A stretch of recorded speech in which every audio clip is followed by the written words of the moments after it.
Thank you for listening to We Have Ways of Making You Talk. Sign up to our Patreon to receive bonus content, live streams, and our weekly newsletter with money off books and museum visits as well, plus early access to all live show tickets. That's patreon.com/wehaveways. Hey guys! So a lot of you have been asking me about my morning skincare routine. Actually, no one has asked Holly about her morning skincare routine. Until her follower count goes up, she needs to influence an employer to give her a job with a paycheck. I need Indeed. Indeed you do. Sign up for a free Indeed account and get matched with the right jobs right away. Smart search filters and salary visibility help ensure you only apply to jobs that meet your expectations. Hey guys, let's get ready for my first day at my new job. Create your Indeed account today. I'm Benjamin Hall, Fox News correspondent and New York Times best-selling author. Join me for my brand new podcast, Searching for Heroes. Make sure you subscribe to this series wherever you download podcasts and leave a rating and review. When it comes to picking the perfect treats for your dog, Stuart makes the choice easy by keeping it real. Real ingredients, real nutrients, real benefits. Stuart dog treats are free from additives, corn, soy, wheat, and grains. Plus, they're freeze-dried to lock in all the great nutrition and natural flavor your furry friend deserves. Stuart freeze-dried dog treats. Big, tail-wagging nutritional benefits. Available on Amazon and Chewy. Learn more at stuartpet.com.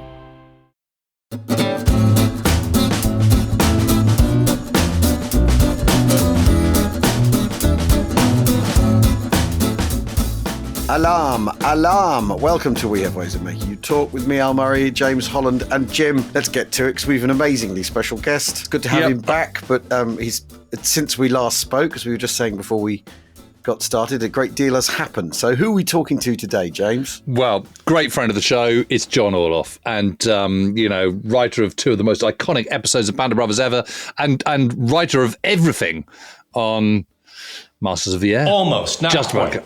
Almost everything. But anyway, lead writer, kind of, number top dog on the writing front. Well, master generally of the there air for the himself, whole thing. as it were. Yeah, the master of the air. And John, it's great to see you and great to have you back on the show. Thank you for coming on. It's so great to be back, and B, just so you know, this is my first interview and first podcast for Masters of the Air.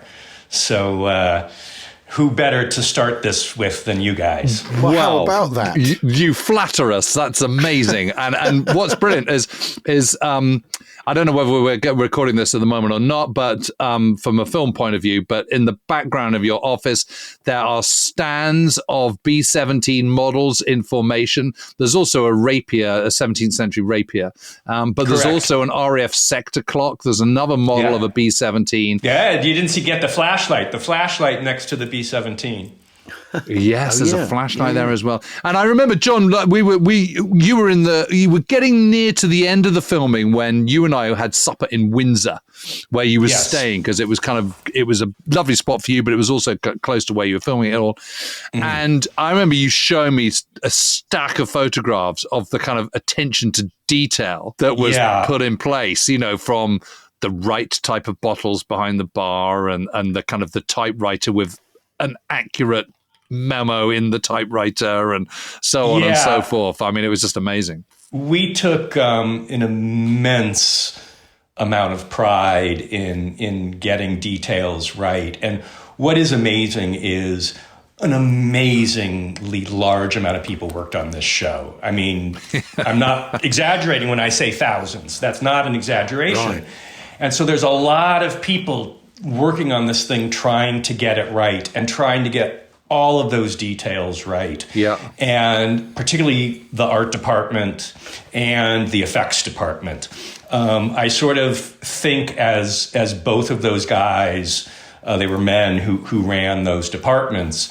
Stephen Rosenbaum on the effects and this wonderful guy, Chris Seegers, a Brit, on the art direction and sets and design of the whole show. And I think of these two guys as my co-writers as well, because their dedication to telling the story, like literally telling the story, which is writing, right, and getting it correct was amazing. And I'll just give you a couple of good examples to get us started. So you'll see in the show that there's quite a lot of aerial combat. The show is really about aerial combat. But what's interesting is, like, for example, there's a shot in the trailer of the B-17s and the camera's kind of looking down on them, and they're headed on they're on their bomb run, I think. And a couple of things about that one shot. One is every single plane will be tracked for the whole mission by the special effects team. So when we make a formation in the show, say like these planes in formation, we track every single one. So we know that's on Trondheim, that's Crosby's plane. That one is Biddick's plane. That one is Cleven's plane. And they were color-coded during post-production. So when you saw an unfinished special effect, that red one is the first element of the 418th. The yellow planes are the second element of the 350th. And that's important because there are characters in those elements that we're tracking that are in this sequence. But that's the kind of, like, anytime, or another thing, anytime you see a plane hit by a rocket, it was hit by a rocket. That's not a random thing when you see a rocket in our show. They were hit by rockets, and in that whatever particular time you see a rocket hitting a B-17, that's what happened to that particular B-17 in that particular mission. And we do that in real life. Show. What really happened back in August 43 or whatever it might be. Depends on the battle sequence. We have more than one in the show. So we have rockets were actually used quite a bit by the Germans and play so either ground to air, which they also did, but they also did obviously air to air, and it was actually quite effective. And we only use it when it happened, when I find it in the research. It's an incredibly well-researched amazing. Show. That's absolutely amazing. John, is it finished, or is there a computer still grinding away doing finishing touches? It's 99.9999999% finished. Okay. It's pretty finished. And we're just super excited about it. It's a thought that's just occurred to me, which is on the off chance that anyone listening to this doesn't know what we're talking about, which seems, I admit, seems absolutely incredible. Your fan base in particular would hopefully know what this is. Do you think we should just very briefly, in literally 30 seconds, just explain what we're talking about? Do the elevator pitch, John. Yeah, well, the elevator pitch is, as you kindly said in the introduction, I wrote a couple of the episodes of Band of Brothers, which the greatest experience of my life. And about 10 years ago, Tom Hanks asked me to be a part of Masters of the Air, only write a couple of episodes, which is a follow-up of Band of Brothers and the Pacific, sort of the third in a trilogy of Steven Spielberg and Tom Hanks and Gary Getzman exploring World War II and the real stories of World War II. And so this is the third one, and it took a little bit longer to make. It's a little more complicated than the others. We're finally done. And coming on Apple Plus January 26th. Yes. And for those who don't know, this follows the it's based on Don Miller's book, which was originally called, I think, The Mighty Eighth. No, it wasn't. It was always called Masters of the Air. And then there was a weird internet rumor that our show was going to be called The Mighty Eighth, which it never was. Because some other people made like a trailer to a B-17 movie, like on spec. They made like a spec trailer. And it was on the internet as The Mighty Eighth. And from that moment on, people thought that was us. I think maybe it's because my edition is definitely The Mighty Eighth, and is it a UK thing? Some such. Maybe it's a UK thing. Anyway, it's written by Don Miller, and he covers the whole of the experience of the 8th Air Force. But am I right in saying that you're following the 100th Bomb Group, aren't you? Yes, yeah. So Don's book is fantastic, and I can't recommend it enough. But it's a broader examination of the American experience on the daylight bombing of Germany from the 8th Army Air Force, which was based in England. And it's kind of overall. I mean, it even gets into the history of the Norden bomb site and where the idea for daylight bombing even came from, and it follows fighter pilots and all sorts of other people. But part of it, in telling the story of what it was like to be in a bomber crew, Don focuses indeed on the 100th Bomber Group, which was this amazing group that earned, I'm not sure earned is the right word, got the nickname of the Bloody 100th because they happened to go on a couple of missions that were the worst that anybody ever went on in terms of casualty rates. They didn't suffer the absolute worst casualty rates of a bomber group, but they almost did, and certain missions were just horrible. On one mission to Berlin, they lost 15 planes on one mission. That's 15 planes. You kind of say, oh, 15 planes, that's kind of a lot, right? And then I was talking to Tom Hanks years ago about trying to convey what that actually meant. Well, each one of these planes, 15 planes, each one has 10 guys on it. That one mission, we lost all of Easy Company. One mission, 150 guys go down. That's how many people were in Easy Company, is 150 guys. So they're losing that many people mission to mission. And they had other missions where they lost 12, they lost 14, they lost 10, they lost 9. You know, I will say well, there was that terrible week in October 1943, wasn't there? Which culminates in Black Thursday, which is, and that killed the 100th. So when the 100th arrives in East Anglia, in a small town called Thorpe Abbotts, south of Norfolk, when they arrived in June of 43, they arrived with 36 B-17s, 360 air crewmen.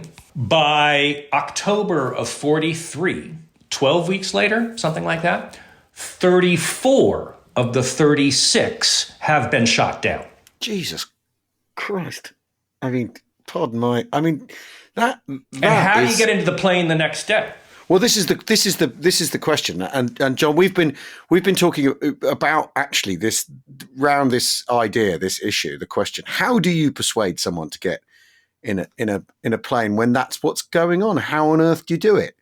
What do you say to people? How do you gee them along? I mean, what do you offer them? That was a problem, right? It became a problem. Originally, there was no mission count, right? Originally, there was no assumption. You would just keep on flying until you died.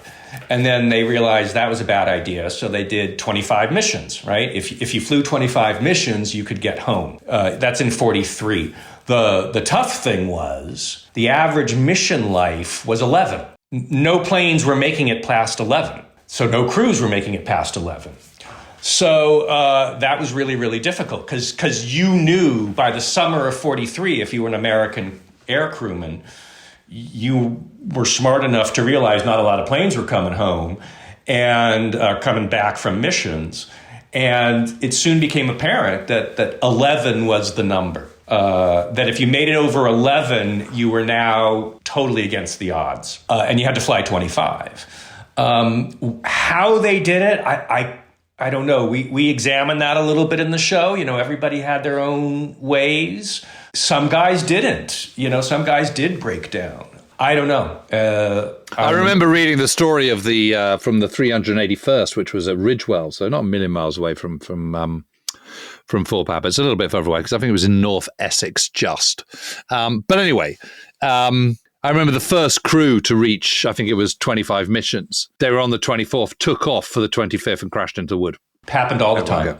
Everyone killed. Happened all the time. It's actually, well, I don't want to give any spoilers of the show, but these issues do come up in the show, you know. Yeah. The men were really, really angry in March of 44 when the American brass upped the mission count from 25 to 30. Yeah. And so had you been on mission 23 and you thought you only had 2 more missions to go, au contraire. Yeah. That's tough, isn't it? It's tough. And then it went up to 35. By the end of 44, you had to fly 35 missions. It wasn't quite as dangerous by then, though, was it? It was not as dangerous, obviously, by then. No, absolutely. The longer the war goes on. The second half of 1943, that is the horror 6 months, to beat all horror 6 months. It's really until right before D-Day. Yeah. When the mission changes. So the mission in 43 and early 44 is to destroy, very first mission is to destroy the subpens, right? Because it's early 43, we're trying to get stuff over to England, and the subs are just killing us, right? So the first thing they're trying to do is destroy the subpens in Bremen and in Norway. Then it sort of turns into a larger target of just industrialization of the Ruhr Valley and factories, and really just factories, not trains quite so much in 43.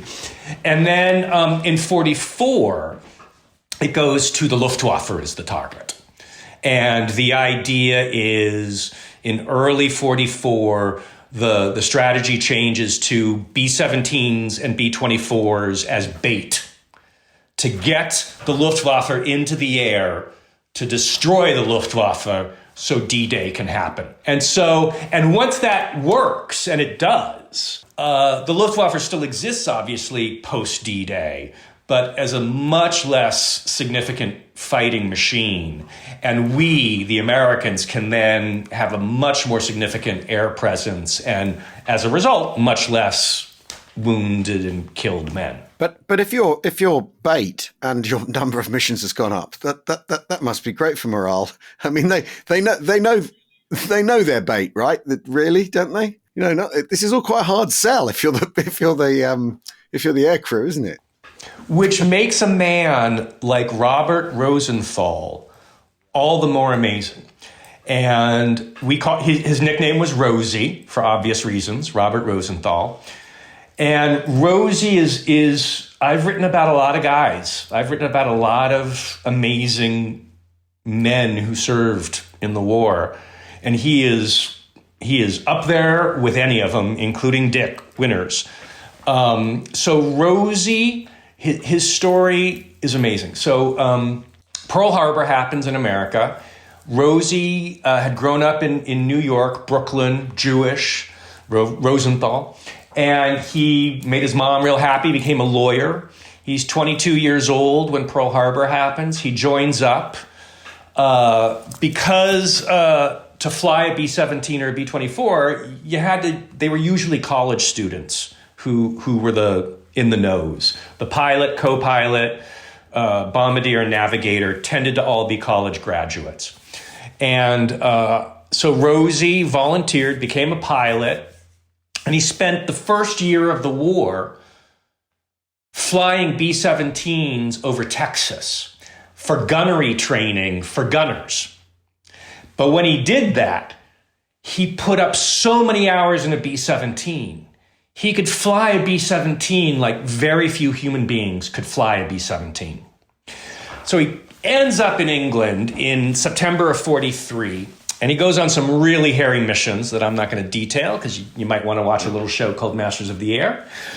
But he does his 25 missions, and he finishes his 25th mission right around the time I'm talking about of March 44, right before D-Day. And what does this guy do? He re-ups. The job's not done. So he re-ups, commits to another 30 because they upped the number to 30. And so he's now committed to 55 missions. He gets shot down on his 52nd mission over Russia. And I'm not going to. But he survives, doesn't he? Yes, he does. Yeah, he survives. And not only does he survive, he goes home after the end of the war and goes back to being a lawyer. And then he volunteers to serve as a lawyer on the Nuremberg trials. And he's actually on the prosecution of Hermann Goering. He interviews Hermann Goering and is part of the prosecution of Hermann Goering. That's amazing, an American story, right? Right there. That is absolutely incredible. Well, I would suggest that he's about to get a little bit better known than he was. Yes. But there's some other great characters from Four Habits and from the 100 BG. Buck and Bucky are these two guys played by Austin Butler and Callum Turner, and these are two real guys also. They have a totally different story because they're an earlier generation. They're actually before the war generation. So I don't know about the UK, but in America, there was all the barnstorming and there's this romanticism about flying a plane because it's like the late 30s and planes are really new, right? And not just anybody can get in an airplane. And so these two guys, it's the Depression, and they joined the U.S. Army Air Corps in 1940, the beginning of 1940, almost 2 years before America enters the war. And they become pilots. And because they've been in the Army for so long, by the time our story starts in 1943, they're both majors, and they both are squadron commanders of 6 to 8 planes each. And they're best friends, though. They met each other at cadet pilot training, and they end up being best friends for the rest of their lives, very much like Dick Winters and Lewis Nixon did for their whole lives, or Babe Heffron and Garnier were best friends for their whole lives. Egan and Clevin were amazing guys, and their friendship is the core of the show. And then our fourth really main character is a guy named Harry Crosby, who was a navigator for the 100th. And he really was the worst navigator in the 100th. And by the end of the war, he is the group navigator. He is the head navigator of the group. And he's literally the only guy. Remember how I said there were 36 airplanes that arrived in 43? So he was a navigator on one of those planes. And he's the only guy from those original 36 planes that's still in the 100th by VE Day. Yeah, amazing. And I remember from doing Big Week stuff that I seem to remember he had an autobiography, didn't he? That he a memoir was pretty good. Yeah, it's absolutely incredible. So you're not pulling your punches, and you're showing it presumably kind of in graphic detail and warts and all, and all the losses and the scale of it. Yes, this show is about scale. When I first read the book and Tom first asked me to take it on, which was 10 years ago. This has been 10 years in the making. Yeah, it's amazing, isn't it? The first thing I talked about was scale. We didn't just want to do Band of Brothers in the air.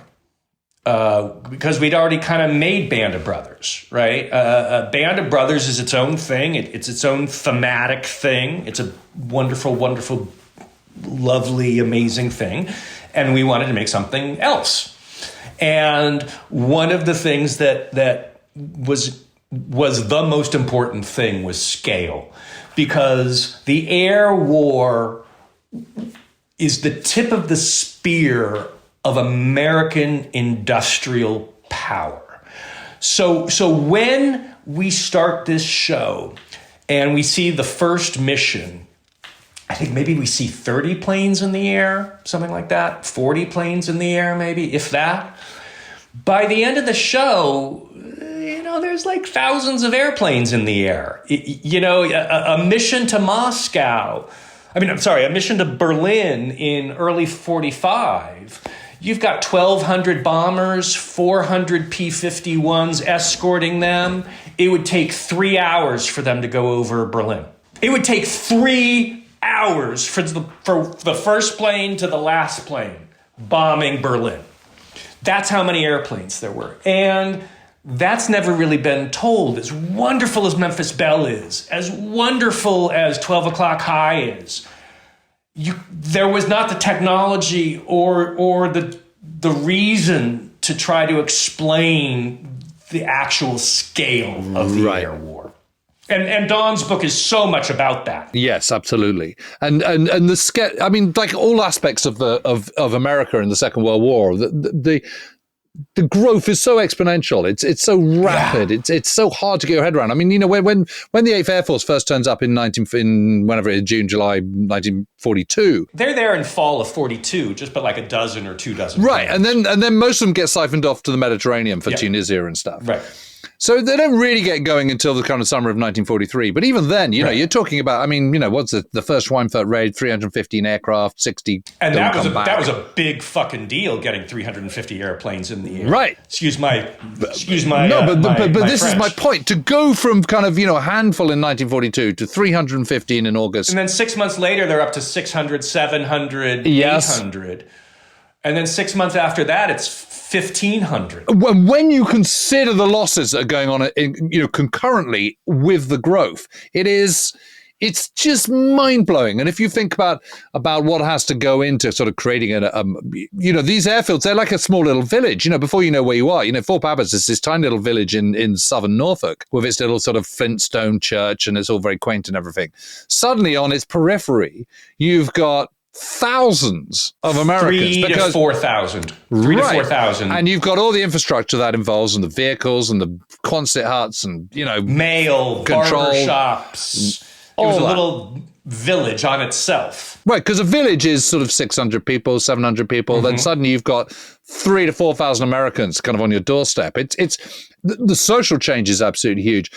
But this is being repeated all over this part of the world. So it's Fort Abbotts is a sort of, you know, leitmotif for the kind of the bigger experience, obviously. And all these stories are. Yeah, absolutely. I mean, I remember seeing all those photos that you showed me, John, and the attention to detail was absolutely incredible. Well, the other thing I remember was this huge, I don't know whether it was a barn or a warehouse or something, just full of uniforms. Yes. We had, you know, I neglected to mention one of the other great production people, which was Colleen Atwood, our wardrobe woman, who just went into such detail. Everything was just amazing. We had a warehouse. Again, the scale, it's hard to express the scale of the show because... We have to then express the scale of the 8th Air Force in a TV production. So how on earth do you do that? So it's one thing to talk about it. Yeah, so you're the tip of the spear of what an American TV industry can produce then, as in sort of analogous with the 8th Air Force. But so then Colleen had to make, you know, at one point I asked her, I was like, Colleen, how many wardrobe fittings did you do? She said, I stopped counting at 3,000.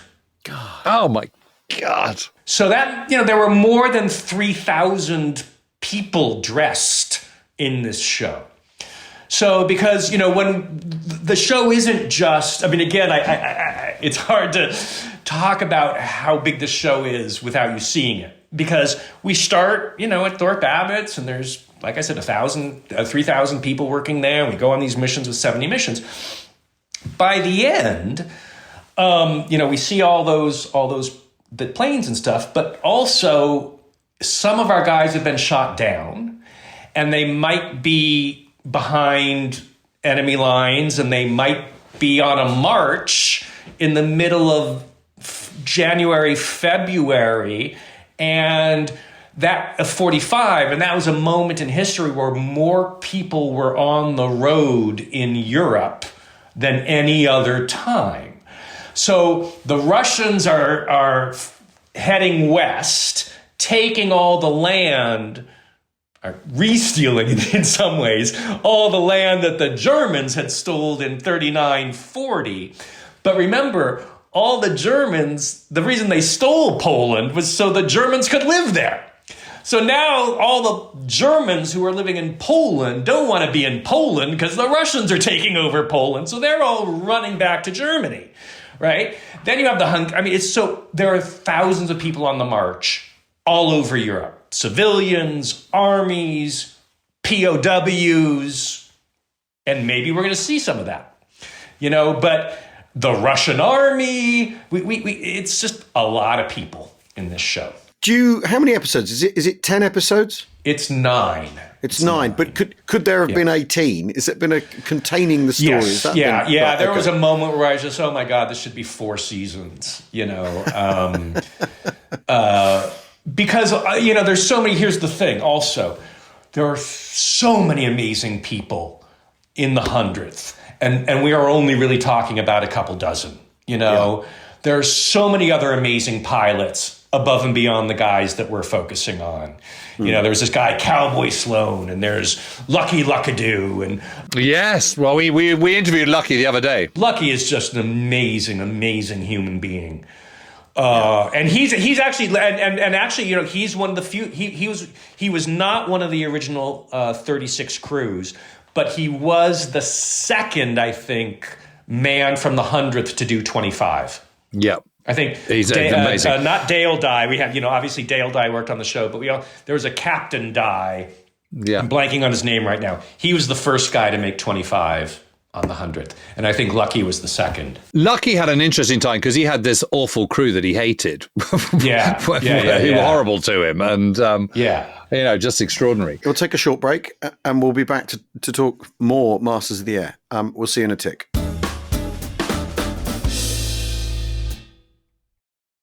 When it comes to picking the perfect treats for your dog, Stuart makes the choice easy by keeping it real. Real ingredients, real nutrients, real benefits. Stuart dog treats are free from additives, corn, soy, wheat, and grains. Plus, they're freeze-dried to lock in all the great nutrition and natural flavor your furry friend deserves. Stuart freeze-dried dog treats. Big, tail-wagging nutritional benefits. Available on Amazon and Chewy. Learn more at stuartpet.com. Here's a cool fact. A crocodile can't stick out its tongue.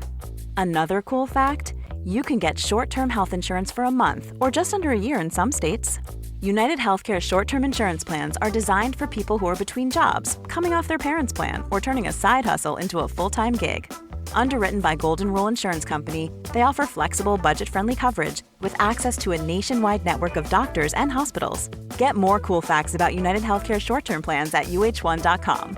If you went on a road trip and you didn't stop for a Big Mac or drop a crispy fry between the car seats or use your McDonald's bag as a placemat, then that wasn't a road trip. It was just a really long drive. Ba-da-ba-ba-ba. At participating McDonald's. Welcome back to Where Voices Make You Talk. James and I it's just an exclusive, isn't it, Jim? It really is, yeah. How lucky are we? It really is. And we're getting this kind of sort of glimpse of behind the scenes. And I mean, John, it just sounds absolutely amazing. What a thing to be a part of. Goodness me. John, I seem to remember when we spoke to you about Band of Brothers, I mean, and it would have been 4 years ago, or 3.5 years ago at the start of the pandemic. You were saying enough Second World War is how you felt at the end of Band of Brothers. I don't want to go near it ever again. Heavens, any more olive drab and I'll go, I'll go crazy. Godfather style, once you thought you were out, they dragged you back in. Yeah, and when I originally committed to it, I only committed to an episode. Like, seriously, what happened was, all of these shows, the past two shows had roughly 5 writers in each show, and it kind of roughly panned out to about 2 episodes a writer. On both Band and the Pacific, and that was kind of what we were going to do on this show when they first gave me a ring. The challenge was, this was a little different than Band. I can't speak for the Pacific exactly because I didn't work on it. Band of Brothers, the book, was obviously about the 101st, and Dick Winters, and it was very clear what the show Band of Brothers would be based on that book. Masters of the Air was a little bit trickier, and it necessitated a lot more research than we needed to do originally with Band of Brothers, because not only do we have that excellent book, we also had the guys. I wrote episode 2 of Band of Brothers, Day of Days, and I could call Dick any time of the day and say, okay, well, what did you think when this happened? What did you want to do when that happened? What did you, and he would tell me, and so would Compton, so would Lipton, so would Malarkey. I had conversations with everybody who was still alive who was at Braycore Manor in 1998 through 2001. And equally, they could inform me about episode 9, which was the other episode I wrote. It was not the same when we got to Masters, because the book is different and the guys are no longer with us. So my first job was to really figure out, well, what did our main 4 characters do for the whole war? Because in the book Masters of the Air, we see a couple incidents that they took part in. Their first mission is talked about in the book, and Regensburg is talked a little bit about in the book. But what did they do between August of 43 in Regensburg and June of 43? I still need more material, you know. So I ended up taking a 1-year research trip into the 100th Bomber Group. And that created this, which is a 250-page book about the 100th Bomber Group, and 30 sources, 25 sources, 500 or 600 footnotes. And when I gave that to Tom and Stephen to read, and they did, and they loved it, Tom sort of said, I think you got to do this. I think you got to write the whole thing. You got to, just write the first 3. Let's see where it goes. And so I wrote the first 3, and he loved it. And he said, all right, keep on going, keep writing. So I just sort of kept on writing. And so that was very different than Band. And again, I dipped back into World War II because I thought I was just be dipping in for 6 months or a year. Not quite 10 years. That was not the expectation. John, are you done with it now? Are you? Is that it? Or yes, I am. Right, I am done with it. I am actually done. I think I did like my last bit of business on it like 2 days ago. But I mean, the Second World War. Are you done with the Second World War? Are you finished? Oh, the Second World War? No. Never. I've come to understand. I've come to understand that that's just part of why I am writing. I didn't know that when I started working on Band of Brothers. I mean, I knew I loved World War II. I'd been obsessed with it my whole life. I'd seen every World War II movie. Studied it. But I was pretty tired of it after Band. But I keep on coming back to it, and I think you come back to things for different reasons, I guess. But it is the great human story. I mean, I don't want to say of our time anymore because it's not. But yeah, it's so relevant right now. In particular, as we see a world where authoritarianism seems to be on the uptick, whether I wanted to or not. It just has sort of informed my existence. So even making a movie, an animated 3D movie for Zack Snyder, with talking owls that are flying with swords and fighting each other. It's a really fun movie. The bad guys are fascists. It's all about fascism. And the parallels are direct and intentional. So even when I'm not writing about World War II, Al, I'm writing about. Well, Al once tried to get away from it. I did. I tried to have some time off. And it didn't work, did it? It just didn't. I couldn't do it. It's like magnetic. Empty. It's magnetic north. It's what I point at. As it were. So John, I mean, there were various sort of photos of B-17 was within, mocked up B-17s with engines running and all sorts of stuff.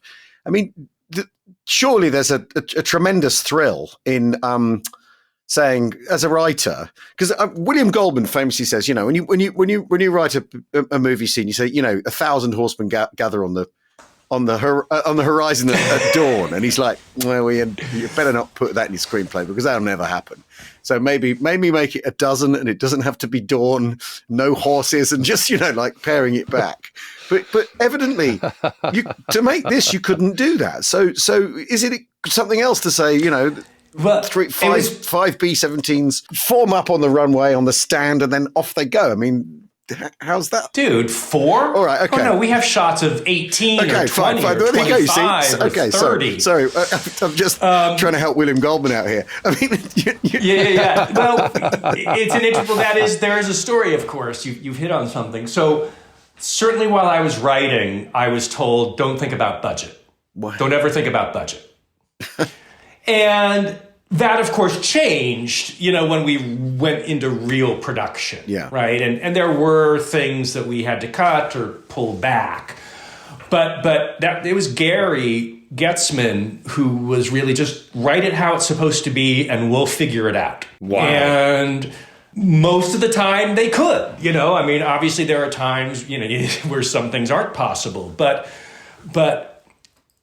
again, the commitment to get it right from everybody, was just staggering. Yeah. To see the detail, again, we were talking earlier about that shot of the planes headed towards the IP that you can see in the trailer. Well, that's not just the ground below them. That's Trondheim, Norway. I mean, that's the map of Trondheim. I mean, like, if you look at the bay and you look at Google Earth, it's the same. Yeah. Like the targets aren't just like maps. They're the targets for that mission. That's amazing.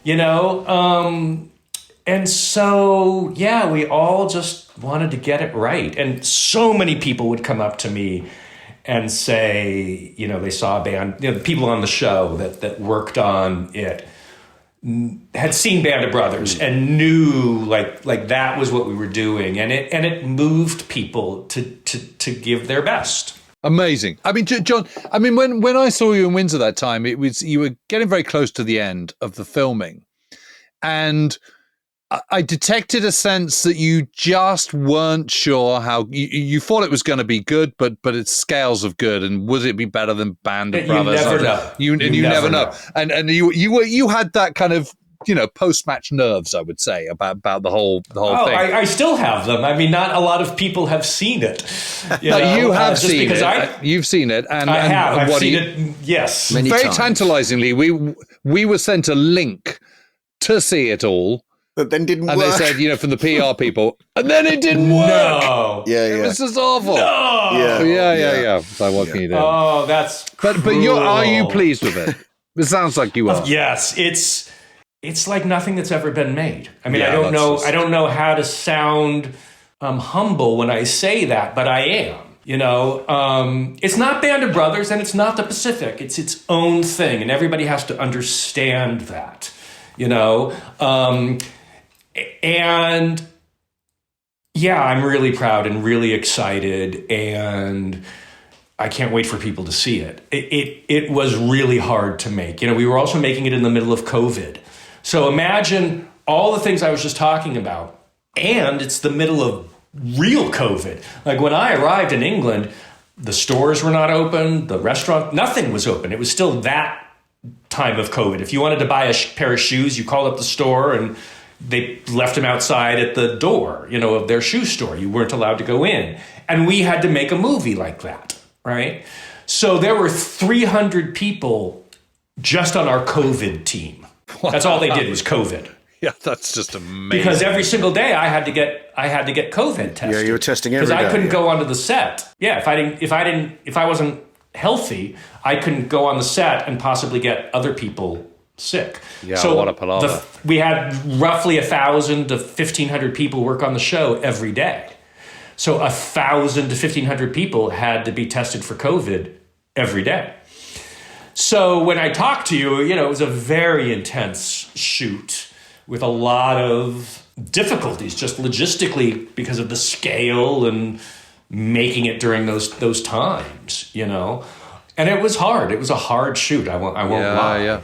But it's something special. Again, I keep on. Nobody has seen anything like this since 1945. Honestly, I'm so excited about it. You will see imagery and events that no human eyes have seen since 1945. When it was really happening, and that's really exciting for me. And the scale. Again, Band of Brothers is a fantastic piece of filmmaking, and it's not about scale. It's about almost the opposite. It's about the intimacy of friendship, which is in our show, is in Masters too. Trust me, at its core, it's about friendship. but a different kind of friendship than in Band of Brothers. And Band of Brothers was this internal thing about the small group of guys. And this is not. This is about scale, and that's the point of this show. So I'm super excited about it, as long as you don't think it's Band of Brothers in the sky. Well, John, I've got to say, I mean, if people's appetites aren't whetted by this conversation, they're simply never going to be. I mean, congratulations. And we are super keen to talk to you again. Yeah. Once Al and I have watched it, and we've got a billion questions to ask you. Yeah. I look forward to it, because I know they will be, I guarantee you they will be some of the most interesting questions I will get. Thank you so much for joining us. Ladies and gentlemen, we've been talking to John Orloff. We'll see everyone very soon. Thanks for listening. Bye-bye. Cheerio. Bye-bye.